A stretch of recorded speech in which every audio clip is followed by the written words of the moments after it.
आदाब नाज़रीन, S24/7 में आपका खैर मकदम है। हर खबर पर हमारी नज़र, जो पहुंचाए आप तक सच्ची खबर। आइए देखते हैं आज की ये ख़ास खबर। मैं वादे मुस्तफ़ा से बोल रही हूँ। हमारे बच्चे को 1 साल से पहले से बच्ची से बातचीत थी, मोहब्बत थी दोनों में। हम लोगों को मालूम हुआ तो हम लोग एक दिन के लिए उन लोग चले गए थे, तो ला के फिर मुँह मीठा करे। उसके बाद उसकी अम्मा क्या करे, मैं बोली 2-3 महीना और ठहरो, उसके बाद हम धूम से रस्म करेंगे। तो ठीक है उनके बोल दिए। तो उसके बाद क्या करे, 2-3 महीने होने के बाद, 2-3 महीना हुआ भी नहीं, उससे पहले क्या करे, बच्ची को ले जाके गाँव में जाके रस्म कर दिए उन्होंने। रस्म करे तो हमारे बच्चे को मालूम हुआ, बच्ची बोली ऐसा ऐसा रस्म कर दिए, मैं नहीं रहती, मैं मेरे को लेके भाग जाओ, ये करो वो करो, बहुत टर्चर करे बच्ची, मैं नहीं जी सकती, मैं मर जाती हूँ। तो क्या करे, 8 दिन पहले हमारा बच्चा लेके गया बच्ची को। हम लोगों को नहीं मालूम था, फिर मालूम हुआ तो ये वो लोग खुद ही जाके बोले बच्ची हमारी नहीं है, तुम्हारे बच्चे के साथ गई शायद, बोल के बोले। तो ढूंढे तो नहीं मिले किधर भी। तो जब कंप्लेंट दिए थे आप पुलिस स्टेशन? कंप्लेन दिए, पुलिस में गए तो कंप्लेन हम लोगों का नहीं लिए वो लोग। कौन से पेश से? पहाड़ी शरीफ PS में नहीं लिए। फिर क्या करे, वहां से आ गए तो वो लोग ढूंढ के 3 दिन हो रहा लेके आए पहाड़ी शरीफ PS में। तो फिर वहां से 5 बजे के करीब फोन करे, ऐसा ऐसा बच्चा आ गया, आओ बोल के करे। तो गए तो हम लोगों का कुछ भी कंप्लेन नहीं लिए। बच्ची से पूछी तो बच्ची बोल रहे थे नहीं, मैं अपनी मर्जी से गई थी, बच्चा हम लेके नहीं गया, मैं खुद उसको आजी करी तो ले लेके गए, मैं राजी हूँ, मैं शादी कर लेती हूँ। उसकी अम्मा को भी बोले ठीक है, अगर इन लोग राजी है तो कर देंगे शादी। तो उसकी अम्मा बोल रहे नहीं, मैं नहीं कर सकती शादी, मैं नहीं करती हूँ, बच्ची को भी मार देती हूँ बोल के बोली, और बच्चे को भी जेल भिजा देती हूँ बोल के बोली उन्हें। क्या नाम है बच्चे का आपके? आमिर अली। करो। हमारे बेटे का नाम आमिर अली है, वो ऑटो चलाता, क्या मेहनती है बच्चा, 20 साल है, जी। 20 साल है बच्चे की उम्र। क्या काम करते हो? ऑटो चलाते हैं। जी। और वो आपको कैसा मालूम हो कि पुलिस स्टेशन में ले गया बच्चे को बोल के? उनकी अम्मा आके, उनकी बहन आके बोले मेरे को, अच्छा, बड़ी बहन आके बोले। तो पुलिस स्टेशन गए थे आप? पुलिस स्टेशन को गए तो क्या- हम क्या करे लोग आपके कुछ भी बच्चे ने? कंप्लेन नहीं लिए, हम लोगों को पहचानने से इनकार कर दिए उन लोगों। नहीं कर सकते कुछ भी, बाहर ठहरो उनकी झिलकियां देके बाहर रखा ले उन लोग। तो आपका बच्चा कहाँ है अभी? अभी हमारा बच्चा जेल में है, हम लोग जेल को भेज दिए बगैर इजाजत, पूछे भी नहीं, कुछ करे नहीं, हम लोग साइन वाइन कुछ नहीं करे। हम लोगों को मालूम नहीं, ऑफिस में लेके आ रहे बोल के बोले, लेकिन आए नहीं, खाली हाथ से आए। तो हम लोग को पूछे तो बोल रहे बच्चा कोर्ट को चलेगा, कोर्ट से जेल में चलेगा बोल के बोल रहे लोग। कौन बोले आपको ये बात पूरे? वो लोग ही बोले आके, पुलिस वाले? पुलिस वाले नहीं बोले, ये लोग ही बोले। अच्छा, तो ऑफिस में आए थे। आप लोग क्या चाह रहे हैं अभी? हम लोग इंसाफ चाह रहे मीडिया वाले से, हमारे बच्चे को इंसाफ मिलना चाहिए। हमारा बच्चा अकेले अभी जेल में पड़े हुआ है, तो बहुत बेचैनी हो रही, बहुत घबराहट हो रही बच्ची की। वो बरकातुहू। मेरा नाम सैयदा गजाला अंजुम है और मैं शफा फातिमा वेलफेयर एजुकेशनल सोसाइटी की MD general secretary social worker and MDS group member हूँ।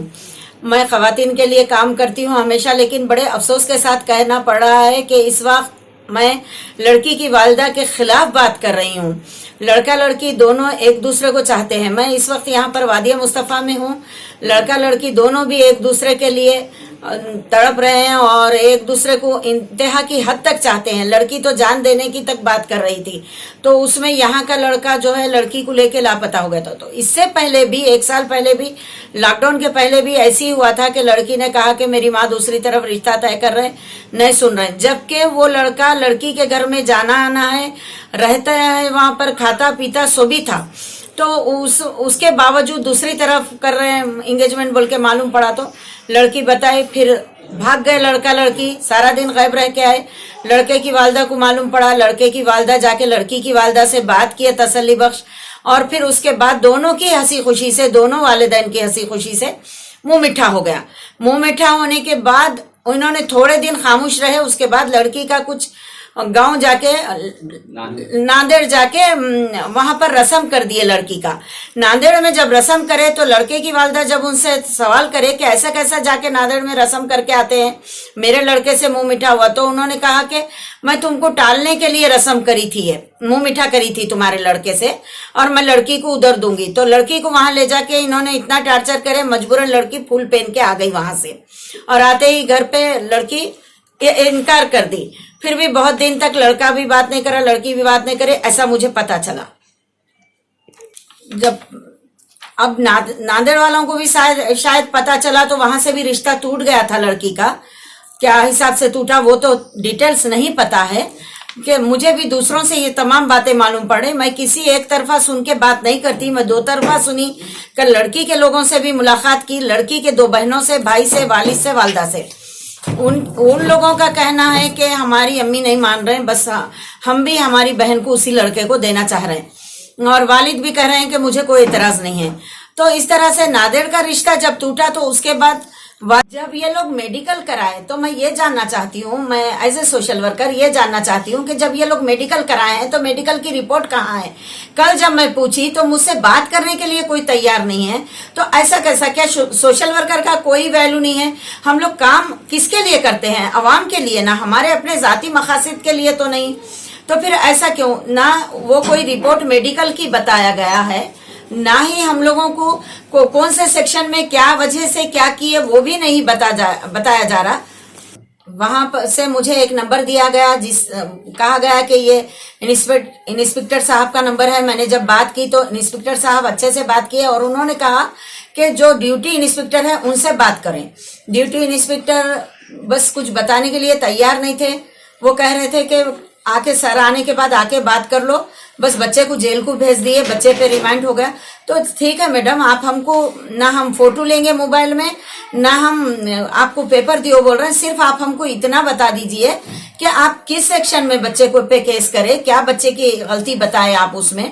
जबकि रिपोर्ट नहीं आई अभी तक मेडिकल की, तो वो बोल रहे हैं 3 दिन के बाद सर से आके बात कर लो, हम नहीं बता सकते कुछ भी। तो बच्चा कहाँ पे? बच्चा जेल में है बोल के बोले, चेलापल्ली जेल में है बोल के बोले। तो ऐसा कैसा बच्चे को जेल में भेज सकते हैं? जबकि लड़का लड़की दोनों अपनी मर्जी से गए हैं, तो लड़की से भी सवाल करना चाहिए। मेरी खास बात यही है, जो भी जिम्मेदार हैं उस जेल के हों या पहाड़ी शरीफ पीएस के हों, और जो भी जिम्मेदार हैं हमारे कमिश्नर साहब से और डीसीपी साहब, एसीपी साहब, सर्कल साहब, सबसे मैं अदबन रिक्वेस्ट कर रही हूँ कि 2 तरफा बात सुन के कोई भी केस को अंजाम देना चाहिए। जरूरी नहीं है कि हर जगह लड़का ही गलत होता है, लड़की सही होती है। मैं भी हमेशा लड़की के केस की तरफ तवज्जो दी, और आज भी मैं यही कह रही हूँ कि ना लड़की का खराबा होना, ना लड़के का खराबा होना। आज भी मैं जितने भी केसेस मेरे हाथ पे, जितनों के भी केसेस आए, मैं यही बात की, थोड़ा हदीस शरीफ से, थोड़ा दुनियादारी से समझा के एक करने की कोशिश की। लेकिन पहली बार मेरे पास ऐसा केस आया कि जो लड़का लड़की शादी से पहले भागे हुए हैं। तो इस बात के लिए मैं कानून से मदद चाहती हूँ, और इन लोगों के लिए, ये लोग बहुत अच्छे लोग हैं, नमाजी परहेजगार लोग हैं। मैं यहाँ फिर के इंक्वायरी की हूँ, इन लोगों से मेरा जाती कोई रिश्ता नहीं है, मैं यहाँ फिर के इंक्वायरी की हूँ।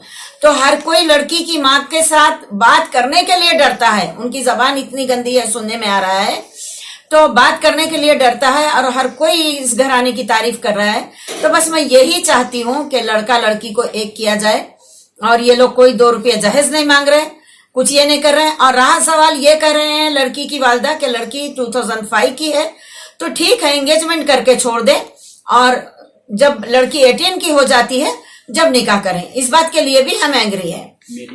रिक्वेस्ट करती हूँ हर पीएस से कि सोशल वर्कर को रिस्पांस दीजिए। सोशल वर्कर काम करते हैं तो अपने मफाद के लिए नहीं, आवाम के लिए काम करते हैं, और हमेशा से हमारा काम आवाम के लिए रखा गया है, किया गया है। और मैं अल्लाह ताला से तहे दिल से शुक्रगुजार हूँ, अल्लाह और उसके रसूल की, कि अपनी मखलूक के लिए चुना है। और ये पेपर मैं बता रही हूँ, ये डीसीपी ऑफिस देने के लिए मैं जा रही हूँ। इंशाल्लाह डीसीपी ऑफिस में भी मैं ये दूंगी, और इस तरह से मैं जहां तक हो सकता कोशिश करूंगी कि लड़का और लड़की दोनों के साथ इंसाफ हो। क्योंकि अपने इस्लाम से है लड़की बालिग होने के बाद, हमारे इस्लाम से यह है कि लड़की बालिग होने के बाद उसको काजी साहब खुद पूछते हैं कि तुम कबूल है कि नहीं है। क्यों पूछा जाता है फिर ये कबूल है कि नहीं? और ये कानून आज बनाया गया इसलिए कि मेडिकल हिसाब से लड़की लड़का परफेक्ट मजबूत होना, इस हिसाब से बनाया गया ये कानून। वरना इस्लाम के हिसाब से तो छोटी छोटी बच्चियों की शादियां की जाती, इस्लाम से तो की जाती थी अल्हम्दुलिल्लाह, लेकिन गैर कौम में भी की जाती थी, अदर कौम में की जाती थी।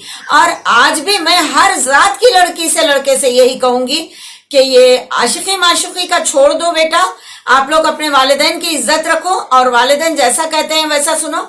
और वालिदैन से ये रिक्वेस्ट करूंगी कि अपनी आल औलाद के साथ एक दोस्त की तरह, एक सहेली की तरह रहें, ताकि वो अपने राज आप लोगों को बताए और आप लोग उनके बारे में जिंदगी का सही फैसला ले सके।